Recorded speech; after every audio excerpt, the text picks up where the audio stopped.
Hello beautiful faces, thanks for stopping by whether you are new or returning. Today's video is going to be an interesting one. I wanted to talk about every book on my physical TBR that intimidates me / I'm a little bit scared to read and why. So all of the scary books on the TBR. I got this idea from Belle Therese because she has done one of these videos as well. She spoke about like everything that she was like intimidated, scared to read, and I thought that I would make my own. So every book on the TBR, but the ones that scare me, it's mostly going to be books that are not my like comfort zone sorts of books. And yeah, so books that I might be a little hesitant to pick up, even though I do genuinely want to read. So none of the books I'm going to speak about today regret buying it or whatever. I genuinely want to read all of the books I'm going to talk about today. They just may not get read as fast as some others. So let's just jump right into it. So the first book that intimidates me on my TBR a little bit is Five Brothers by Penelope Douglas. Now, a couple of things. First, this book is really thick. Like, this is at least 400 and some pages. I think it's close to 500. I think it is just 400 and something. I can't be bothered having a look to give you like the exact page count. Just know that it is a very thick book, one of the thickest that Penelope has come out with. I've only ever read one other Penelope book in the past. It was thinner than this one. I gave it about 3 stars. It was Birthday Girl that I read, and I gave it 3 stars. I did enjoy myself, but it didn't blow me out of the park or anything. It wasn't like the best book I'd ever read or anything like that. So I haven't necessarily been dying to read more Penelope Douglas, but I have heard really good things about this book, Five Brothers. So when I do eventually pick up Penelope Douglas again, this is going to be the one that I choose to read. I have heard really good things about it. It scares me a little bit because Penelope Douglas isn't like my favorite go-to author, and like I said, it is very, very thick. Next one that intimidates me is Normal People by Sally Rooney. I do have interest in reading this, and then I also have interest in watching the TV show, as there is a TV show. I think it's like a limited drama series. It just got like the 1 season. But this intimidates me. I don't really read a ton of literary fiction. I don't enjoy a ton of literary fiction, like not that much. But this one supposedly has a bit of a romance subplot in it. But also there are no quotation marks when a person is speaking, which I fear that just might really, really annoy me. Like I might just get really frustrated and annoyed at that. So this one does scare me a little bit. Speaking of literary fiction, we have The 7 Husbands of Evelyn Hugo. Again, I have interest in reading this. I think that it will be something fun and interesting and different for me to read. And there supposedly is a little romance subplot in this. But again, this is mainly like lit fic, which I don't read a ton of. And I have wanted to try a Taylor Jenkins Reid book. This is the book by her that intrigues me the most. I said I don't read a ton of lit fic, so not a lot really interests me, but this one did interest me like a little bit, so I thought that I would give this a go. I think this could be fun to read in my in-life book club with my 2 friends though, so I might consider, like if the other girls want to read this, we'll read this together. Next we have Party a World by Abby Jimenez. Abby Jimenez is considered in the book space, I think, to be like a literal, like perfect author. It is very hard to find bad reviews of Abby Jimenez's books. She is very well loved in the book community, and I think I'm just a bit intimidated because, oh god, like what if I don't like it, but I'd be like the only one that doesn't like it. I'm not saying that I am going to dislike her books. That's not what I'm saying at all. I'm just saying she as an author intimidates me just because everybody is obsessed with her basically, and it's like, well, I hope I am also obsessed with her. Definitely want to read this cute fluffy romance. I have huge interest in it. It's just, like I mentioned, she's just a very well-loved author, and I just hope that I also love her. Next, we've got A Novel Love Story by Ashley Poston. This intimidates me a bit just because of the mixed reviews I've been seeing. Like, supposedly this is her worst book, because everyone loves The Dead Romantics, everybody loves The 7-Year Slip. Not everybody loves this one.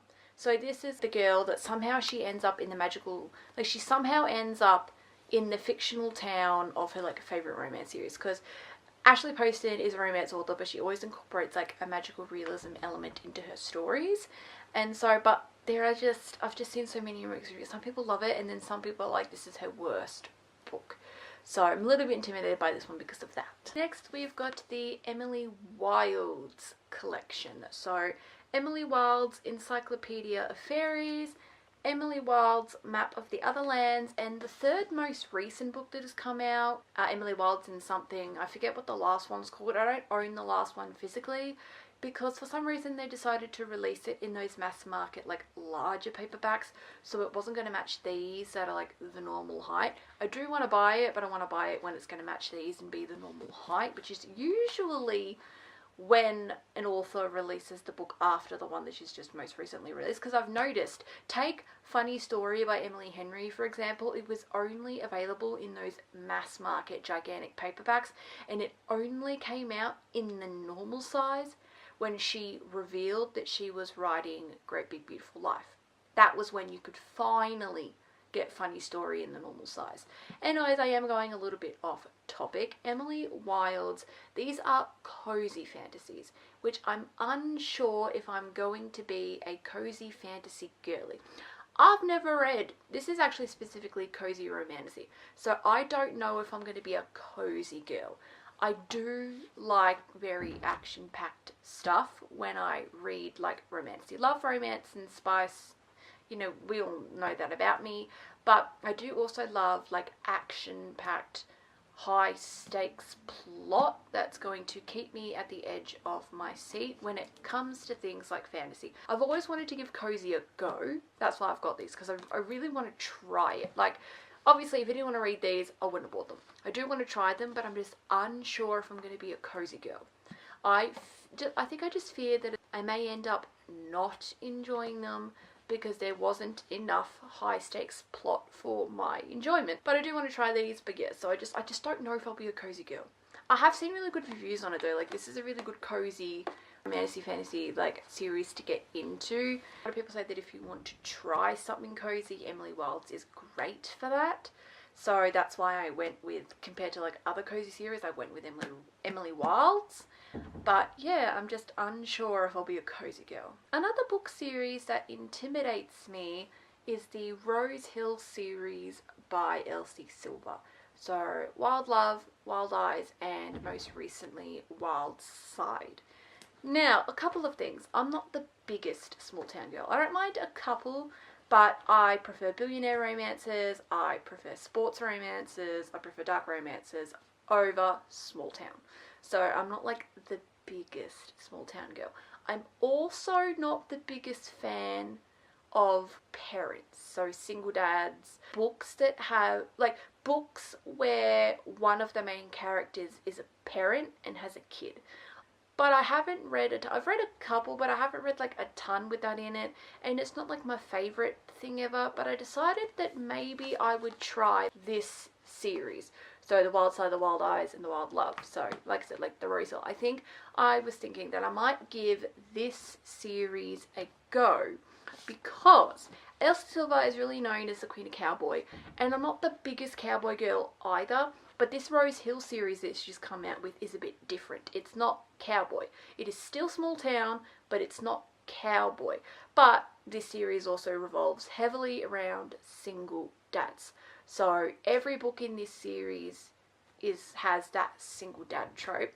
But I thought that I would try this more than Elsie Silver's other works, just because, like I said, I'm not really a cowboy girl, and this one, at least, it loses the cowboyness. It's more just like a small town.